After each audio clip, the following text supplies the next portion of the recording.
एक भेड़िए की कल्पना कीजिए, लेकिन उससे बड़ा, काफी बड़ा। एक हड्डियां चटकाने वाला विशालकाय जिसने हिमयुग के अमेरिका पर राज किया था। हम में से कई लोगों के लिए यह वही डायर वुल्फ है जिसे हम पॉप कल्चर में देखते हैं, एक राक्षसी, लगभग पौराणिक जीव। लेकिन अगर मैं आपसे कहूं कि असली डायर वुल्फ और भी ज्यादा चौंकाने वाला था, क्योंकि वह असल में भेड़िया था ही नहीं। हम इस प्रसिद्ध शिकारी के बारे में जो कुछ भी जानते थे वह एक क्रांतिकारी खोज से पूरी तरह बदल गया, जिससे एक ऐसी कहानी सामने आई जो किसी भी कल्पना से कहीं ज्यादा अजीब और रहस्यमय है। और यह कहानी शायद विलुप्ति पर खत्म नहीं होती। 100 साल से भी ज्यादा समय तक हमने डायर वुल्फ को ग्रे वुल्फ के बड़े और ज्यादा खतरनाक रिश्तेदार के रूप में देखा। इसके जीवाश्म, जो लॉस एंजल्स के ला ब्रेआ टार पिट्स जैसी जगहों से हजारों की संख्या में निकाले गए हैं, एक वाकई डरावने शिकारी की तस्वीर पेश करते हैं। ये विलुप्त जानवर प्लाइस्टोसीन के अंतिम दौर में रहते थे, जब उत्तरी अमेरिका विशालकाय जीवों, मैमथ, मैस्टोडॉन और कृपाण दांतों वाली बिल्लियों का घर था। इस मेगाफोना की दुनिया में डायर वुल्फ, जिसका नया नाम एनोच डियारेस है, जिसका अर्थ है भयानक भेड़िया, एक शीर्ष शिकारी था, बर्फीले युग की शक्ति का प्रतीक। दशकों तक वैज्ञानिकों ने इसे कैनिस वंश में आराम से रखा, जो हमारे आधुनिक कुत्तों और भेड़ियों का ही परिवार है, यह मानते हुए कि यह पारिवारिक वृक्ष की बस एक और शाखा है। लेकिन विज्ञान एक ऐसी कहानी है जो लगातार दोबारा लिखी जा रही है, और 2021 में एक चौंकाने वाले खुलासे ने हमें वह पूरा अध्याय फाड़ने पर मजबूर कर दिया जिसे हमने डायर वुल्फ के बारे में लिखा हुआ समझा था। यह मोड़ हड्डियों के गहरे भीतर से आया। सालों तक वैज्ञानिक डायर वुल्फ के जीवाश्मों से उपयोगी डीएनए निकालने के लिए जूझते रहे। टार पिट्स की चिपचिपी डामर, जिसने हड्डियों को पूरी तरह संरक्षित किया, उसी ने अंदर के जैविक पदार्थ को भी दूषित कर दिया। लेकिन 2021 में जीवाश्म विज्ञानी डॉ एंजेला पेरी के नेतृत्व में शोधकर्ताओं की एक टीम ने आखिरकार बड़ी सफलता हासिल की। उन्होंने 5 डायर वुल्फ जीवाश्मों से न्यूक्लियर डीएनए का अनुक्रमण करने में सफलता पाई, जिनमें से कुछ 500 साल से भी पुराने थे। और जो उन्होंने पाया वह चौंकाने वाला था। डायर वुल्फ का ग्रे वुल्फ से कोई करीबी संबंध नहीं था। असल में इसकी वंशावली ग्रे वुल्फ के पूर्वजों से लगभग 60 लाख साल पहले ही अलग हो गई थी। इसका मतलब है कि डायर वुल्फ कैनिड्स की एक अलग प्राचीन शाखा से संबंधित था, जो विशेष रूप से अमेरिका में विकसित हुई थी। इसकी ग्रे वुल्फ से अद्भुत समानता करीबी रिश्तेदारी का संकेत नहीं थी, बल्कि यह अभिसारी विकास का एक शानदार उदाहरण थी, जिसमें 2 असंबंधित प्रजातियां स्वतंत्र रूप से एक जैसी विशेषताएं विकसित कर लेती हैं, ताकि वे एक जैसी जीवन शैली के अनुकूल हो सकें। यह आनुवंशिक खुलासा इतना बड़ा था कि वैज्ञानिकों को एक जीन्स नाम फिर से अपनाने के लिए प्रेरित कर दिया, जिसका प्रस्ताव सबसे पहले 1918 में रखा गया था। डायर वुल्फ अब आधिकारिक रूप से कैनिस डायरस बुटोकस नहीं रहा। यह एक भेड़िए का धोखेबाज था, एक भूतिया वंशावली जो सबकी नजरों के सामने छुपी हुई थी। आनुवंशिक विश्लेषण ने एक और महत्वपूर्ण तथ्य भी उजागर किया। कोई सबूत नहीं मिला कि डायर वुल्फ और ग्रे वुल्फ ने कभी आपस में संकरण किया हो। वे हजारों वर्षों तक एक साथ रहते थे, लेकिन उनका विकास क्रम इतना अलग था कि वे प्रजनन के लिहाज से पूरी तरह अलग थलग थे और 2 अलग अलग प्रतिस्पर्धी प्रजातियां बनी रहीं। तो अगर ये असली भेड़िया नहीं था, तो वेसिनोडायरस कैसा था? जीवाश्म इसकी अपार शक्ति और विशिष्टता की कहानी बताते हैं। आइए आकार और ताकत की बात करें। डायर वुल्फ औसतन आज के सबसे बड़े ग्रे वुल्फ के आकार के बराबर था, लेकिन इसका शरीर टैंक जैसा मजबूत था। औसतन इसका वजन 130 से 150 पाउंड के बीच था। यह कहीं अधिक मजबूत और ठिगना था। इसकी छाती चौड़ी और टांगें ताकतवर थीं। इसे लंबी दूरी का धावक कम और भारी वजन वाले पहलवान जैसा अधिक समझे। यह विशाल शिकार को पकड़ने के लिए बना था और इसकी काट बिल्कुल अलग स्तर की थी। डायर वुल्फ की खोपड़ी बहुत बड़ी थी, जिसमें चौड़ा तालू और उभरा हुआ सैजिटल क्रेस्ट था। यह हड्डी की एक रिस थी जो विशाल जबड़े की मांसपेशियों को सहारा देती थी।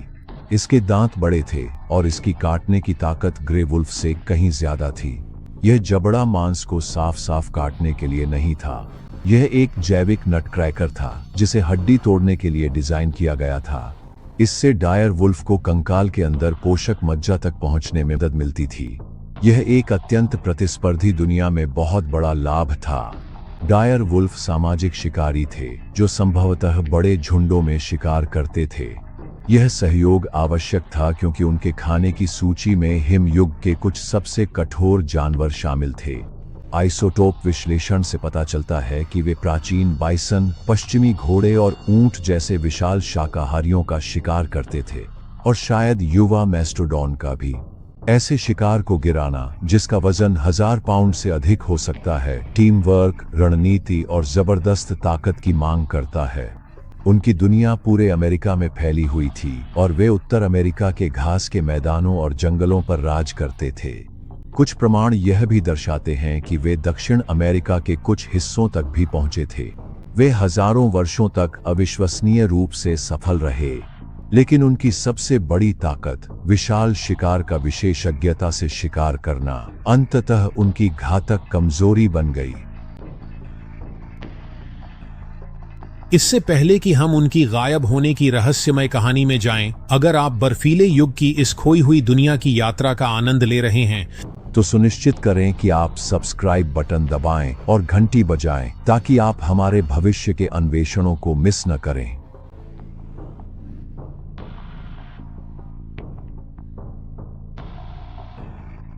अगर डायर वुल्फ इतना शक्तिशाली था तो वह गया कहां?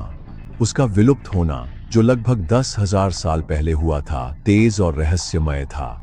यह लगभग 65% अन्य बड़े मेगाफौना के साथ गायब हो गया, एक घटना में जिसे क्वाटरनरी विलुप्ति घटना के नाम से जाना जाता है। वैज्ञानिकों का मानना है कि कई कारकों के एकदम सही तूफान ने इसके पतन में भूमिका निभाई। मुख्य कारण संभवतः हिमयुग का अंत था। जैसे जैसे जलवायु गर्म हुई, वे विशाल ठंडी घास के मैदान, जो बड़ी संख्या में शाकाहारी जानवरों का समर्थन करते थे, बदलने लगे।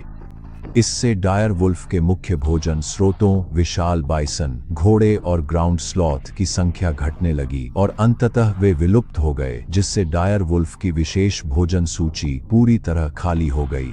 उसकी अपनी जैविक संरचना भी उसके खिलाफ काम आई। उसका भारी भरकम मजबूत शरीर और हड्डियां तोड़ने वाली काट मेगाफौना के लिए एकदम उपयुक्त थी, लेकिन इन्हीं कारणों से डायर वुल्फ छोटे और तेज जानवरों का शिकार करने में कम सक्षम था। इस नए गर्म दुनिया में एक और कैनिड ने अनुकूलन में महारत हासिल कर ली, ग्रे वुल्फ। ग्रे वुल्फ हल्के, तेज और अधिक बहुमुखी शिकारी थे।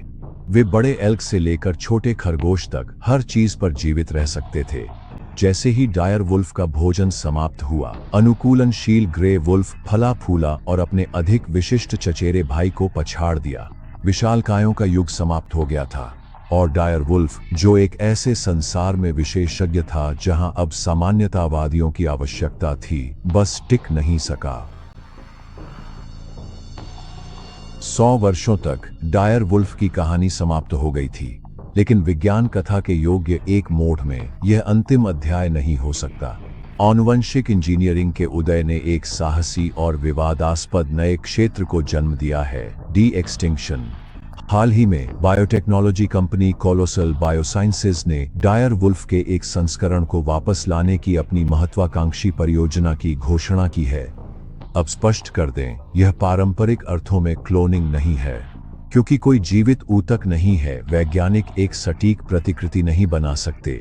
इसके बजाय उनका तरीका जीन संपादन है। प्राचीन डायर वुल्फ के जीनोम की तुलना ग्रे वुल्फ से करके उन्होंने डायर वुल्फ की विशेषताओं के लिए जिम्मेदार मुख्य जीनों की पहचान की।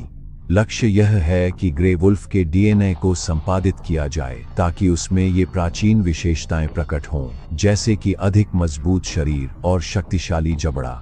एक ऐसा प्रॉक्सी जानवर बनाना जो दिखने और व्यवहार में डायर वुल्फ जैसा हो।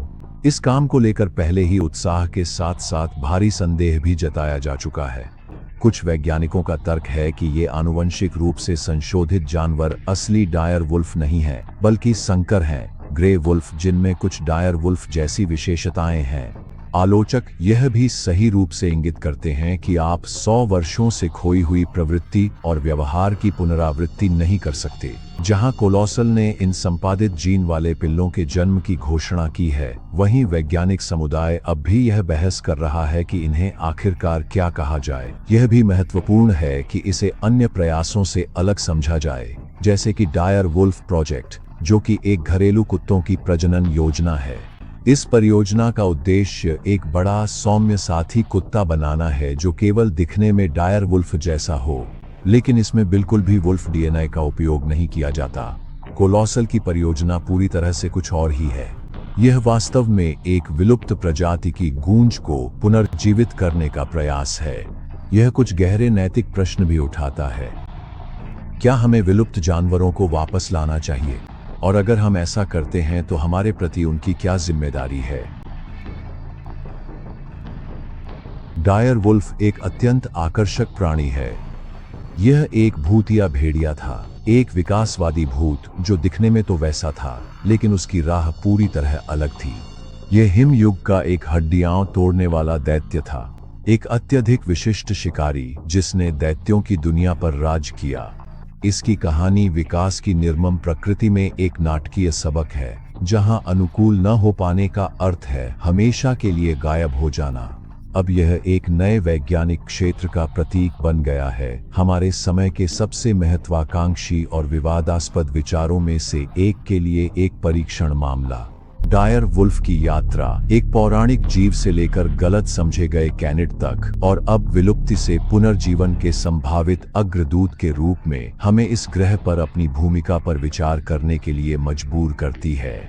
आप विलुप्ति से पुनर्जीवन के बारे में क्या सोचते हैं? क्या यह संरक्षण का शक्तिशाली उपकरण है या कुछ सीमाएं हैं जिन्हें हमें पार नहीं करना चाहिए? नीचे कमेंट्स में हमें अपने विचार जरूर बताएं। और अगर आप हमारे ग्रह के सबसे बड़े सवालों की खोज जारी रखना चाहते हैं, चाहे वह अतीत हो या भविष्य, तो सब्सक्राइब करना न भूलें। देखने के लिए धन्यवाद।